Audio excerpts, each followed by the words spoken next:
북한의 주요 현안을 분석하고 전망하거나 북한 사회를 진단하고 대안을 제시하는 북한 새로 읽기 시간입니다. 오늘도 국민통일방송 데일리 NK 이광백 대표와 함께할게요. 안녕하세요. 네, 안녕하세요. 자, 북한 당국이 코로나19 사태가 채 진정되기도 전에 노동자들을 러시아에 파견했다면서요? 네, 북한 당국이 신규 노동자들을 모집을 했고요, 이미. 예. 그리고 2월 말에서 3월 초에 러시아에 파견했다는 소식입니다. 러시아에 도착한 노동자들은 분야별로 또 지역별로 나뉘어서 이미 러시아 여러 지역으로 흩어져서 현재 일을 하고 있다고 합니다. 네, 파견된 노동자의 규모는 어느 정도나 될까요? 노동자 선발 사업은 1월 말에 끝났습니다. 노동자들의 비자 발급, 행정 처리도 2월에는 모두 마무리가 됐다고 하네요. 근데 파견된 인원 규모는 정확히 알려지진 않았습니다. 근데 모집 당시에는 1만 명을 목표로 모집을 했고요. 네. 근데 이번에 그러면 3월에 나간 사람은 몇 명이냐? 정확한 숫자는 안 나왔는데요. 예.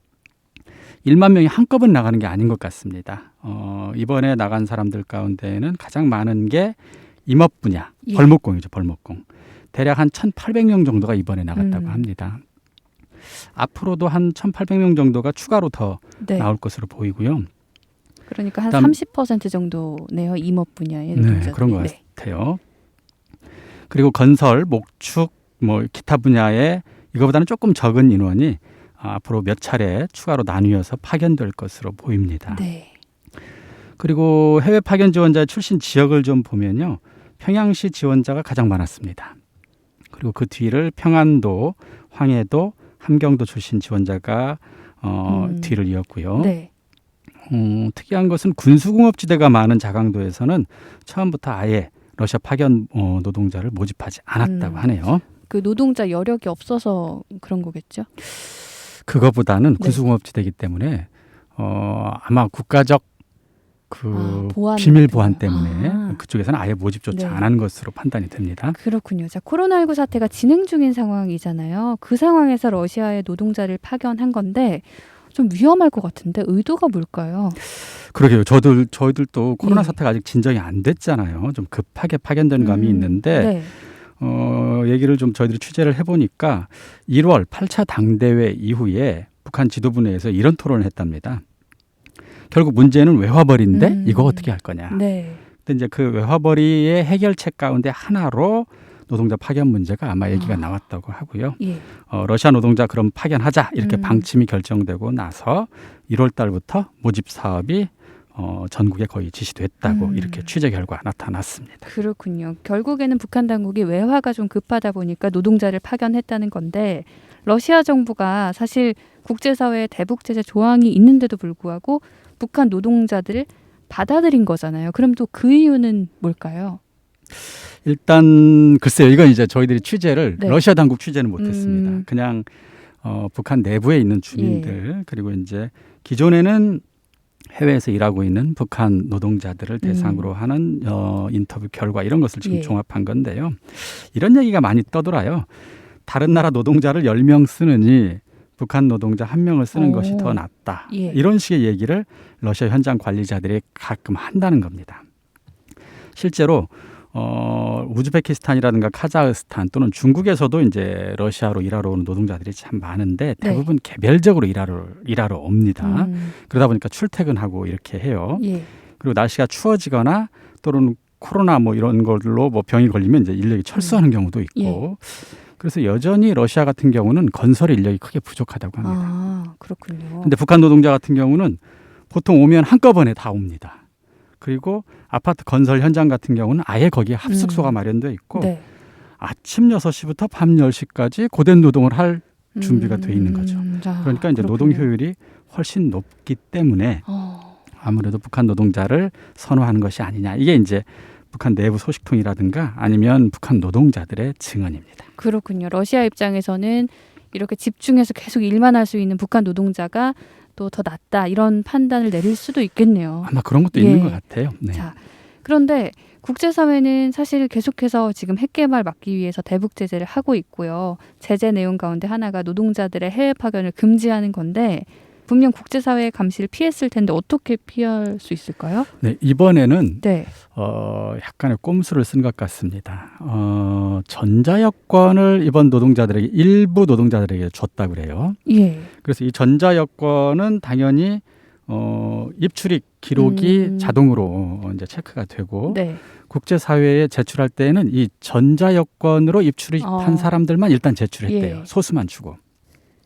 그리고 다수의 노동자들은 이 전자여권이 아니고 기존의 일반 여권을 네. 배급을 했고 이 일반 여권 기록은 반드시 전자여권처럼 자동 체크가 되는 게 아니기 때문에 국제감시기구에 굳이 보고하지 않아도 되는 사람들인 거죠. 예, 그렇군요. 이런 식으로 대규모 인원 같은 경우 한꺼번에 또 러시아로 파견하는 게 아니라 335호 조를 짜서 국제 열차라든가 항공기를 이용해서 출국을 시키기도 하고 이런 방식으로 이 감시기구의 눈을 좀 피하고 있는 것으로 네, 보입니다. 그렇군요. 자, 러시아에 파견된 노동자들 아까 건설에 대해서는 살짝 말씀을 해주셨는데 주로 어떤 일을 하고 있나요?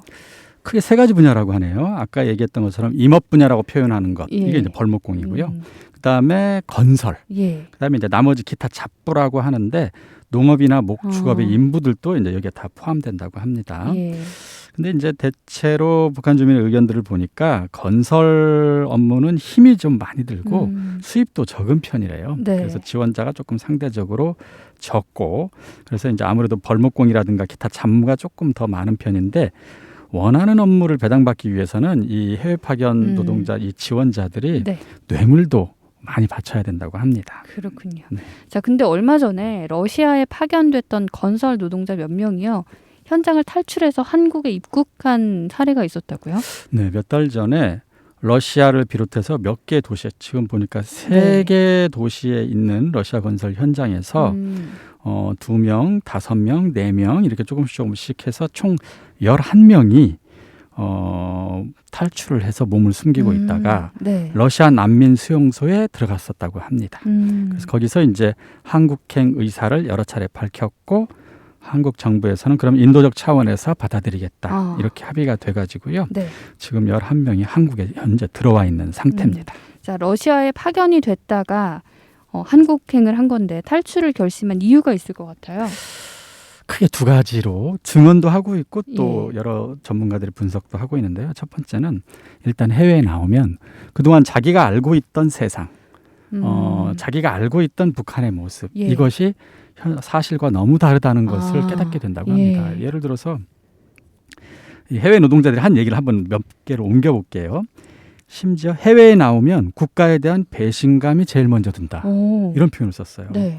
조국에서 우리에게 가르쳐준, 이제 배워준이라고 북한에서는 그러는데 배워준 우리식 사회주의가 세상에서 제일이다는 거 이게 가짜라는 사실을 곧바로 느낀다.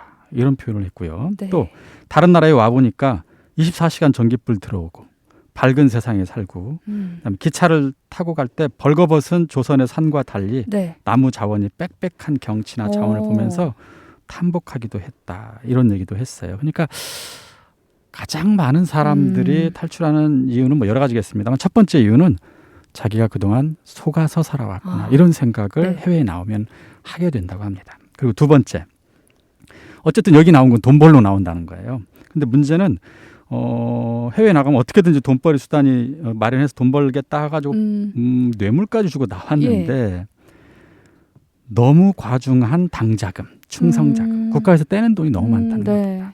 그리고 국가에서만 떼는 게 아니라 거기에 있는 간부들이 또 주머니에서 뒷돈으로 뇌물 받아서 빼고 이러저러한 비용을 다 떼면 2년 또는 4년 후에 고향으로 돌아가려고 할 때 원래는 큰 돈을 벌어서 지금 돌아가려고 지금 왔던 건데 손에 돈이 거의 안 남는다는 거예요. 그러면 엄청 힘들게 고생을 해놓고 결국 원했던 돈도 못 벌고 수중에 아무것도 없을 때 과연 고향으로 어떻게 돌아가느냐. 그러게요.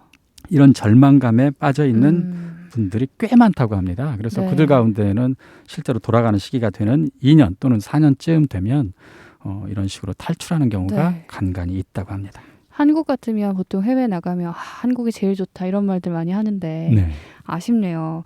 그분들도 좀 나라에 대한 애국심이나 이런 게 좀 고취되면 좋을 텐데 자, 러시아에서 일하는 노동자들이 한 달 일하고 받는 돈이 얼마나 되나요? 이건 조금씩 다른 것 같아요. 예. 업종별로 다르고요. 또 한 달 동안 일을 내내 좀 자주 하는 사람이 있고 일자리가 좀 적게 들어오는 사람도 예. 있나 봐요. 심지어 어떤 경우는 일자리가 없어서 한 달에 수입이 대단히 적은 그런 노동자도 있다고 합니다. 근데 어쨌든 블라디보스톡 기준으로 관리자의 통제하에서 매일 할당 과제를 맡아서 일을 할 경우에는 일당으로 보통 러시아 돈 5,000에서 5,500 루블 정도를 일당으로 받는답니다. 이게 한 65달러, 75달러 정도 됩니다. 그러니까 이것을 매일매일 했다고 하면 대략 뭐 한 1,500에서 2,000달러 네. 이렇게 되는 거죠.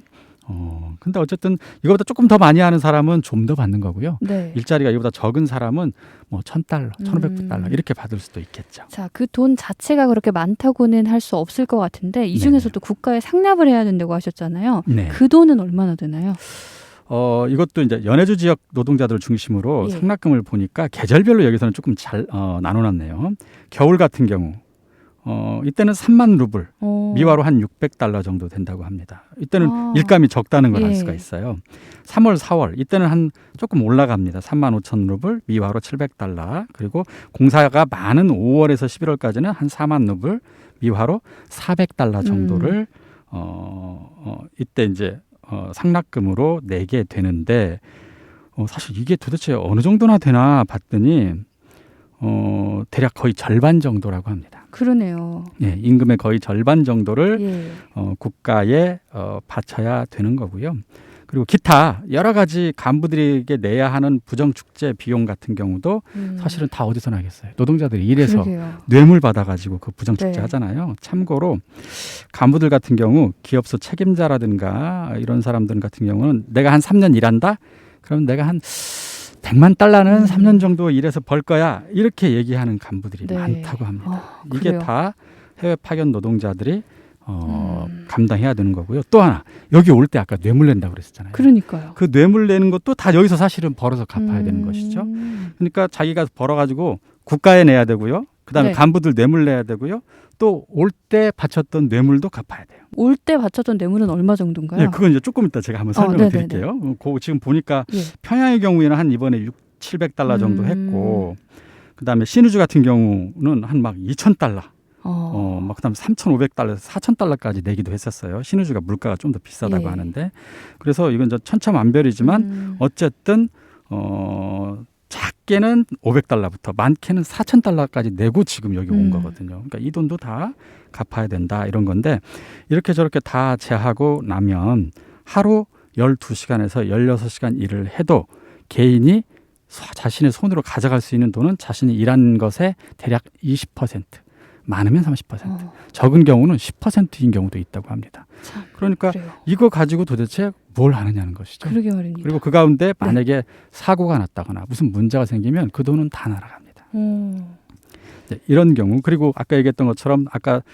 그 4만 루블 같은 경우, 예. 이것도 지금은 러시아 루블화가 화폐 가치가 많이 떨어져 가지고요. 이게 달러로 환산하면 아까 막 한 4만 루블이면 800달러라고 그랬잖아요. 네. 지금은 한 540달러, 550달러예요. 그러니까 지금은 열심히 일해도 달러로 환산하면 더 적게 돈을 버는 이런 상황이라고 또 합니다. 네. 자, 말씀해 주신 걸 쭉 종합을 해보면 결국에는 뇌물까지 주고 해외를 갔어요. 해외에 파견돼서 일을 하지만 결국에는 현지에서 일하는 일이 결코 쉽지 않은 듯 보이네요. 네, 이제 아까 얘기했던 것처럼 예. 이제 북한 표현으로는 계획분이라는 거예요. 국가에서 공식적으로 납부해야 되는 이 돈, 2년 또는 4년 동안 이렇게 열심히 일해가지고 예. 이제 고향으로 돌아간다는 어느 노동자는 자신에게 딱 쥐어진 게 고작 50달러였다. 당과 조국을 위해서 충성자금 다 바치고 네. 벌금 다 떼고 기타 자기가 생활하면서 이것저것 비용을 다 떼고 났더니 50달러가 손에 딱 있는데 이거 가지고 어떻게 고향을 돌아가느냐. 그러게요. 네, 이런 절망감에 빠졌다는 예. 증언도 있었고요. 또 하나 거기서 일하다 보면 이런 문제가 있나 봐요. 2년 또는 4년 동안 오로지 혼자 합숙소에서 일하잖아요. 가족에 대한 사무치는 그리움 같은 거. 근데 몇 년 동안 이제 고향에 두고 온 가족 얼굴을 볼 수가 없으니까 이제 지갑 속에 꼬깃꼬깃 사진 같은 거 놓고 보나 봐요. 근데 이제 요즘 다른 나라 같은 경우는 아무리 해외 출장이 많아도 손전화나 화상통화로 언제든 그리움 가져가고 전화할 수 있잖아요. 예. 얼굴 보고. 그쵸. 근데 북한에서는 그것도 못하게 하고 있습니다. 국제전화 안 되거든요. 이런 것까지 꼭 막아야 되는지 네. 그런 것도 참 대단히 안타깝고 그래서 결국 가족을 위해서 일을 했지만 일을 마치고 난 후 모아놓은 돈이 너무 없어서 네. 고향을 가지 못하고 앞길이 막막한 사람들 이제 이런 사람들이 좀 없어야 되지 않을까 이런 안타까운 생각이 들었고요. 또 하나 해외에서 일하는 이 북한 노동자들이 가장 힘든 것 중에 하나는 네. 병원 치료. 몸이 아플 때 아. 제대로 치료가 안 된다는 거예요. 그러게요. 그래서 심지어 음. 사고로 특히 건축 현장에서 사고가 많기 때문에 네. 사고로 동료 노동자가 죽고 또 화장돼서 하얀 뼈가루로 돌아올 때에는 대단히 큰 충격을 받는다고도 합니다. 자, 그렇군요. 그러면 국가에 돈 내기 위해서 열심히 일을 해야 되죠. 그리고 가족에 대한 그리움도 힘들죠. 그리고 각종 의료라든가 몸이 아픈 경우도 많잖아요. 하루 12시간에서 16시간 일하니까요. 이렇게 어렵게 사는데도 북한 당국은 감시를 해요. 그래서 파견 노동자들은 과연 이런 속에서 숨이 막히면서까지 어떻게 과연 오랫동안 버틸 수 있을까 고통스러워한다는데 전문가와 현지 노동자들은 이런 암울한 노동 환경에 대한 개선이 없다면 앞으로도 탈출은 계속되지 않을까 이렇게 얘기하고 있습니다. 네, 정말로 안타까운 일이 일어나고 있습니다. 북한 당국의 해외 노동자 파견 소식 저희가 살펴봤는데 그 이면에 또 러시아 파견 노동자들의 열악한 환경 등까지 같이 알아봤습니다.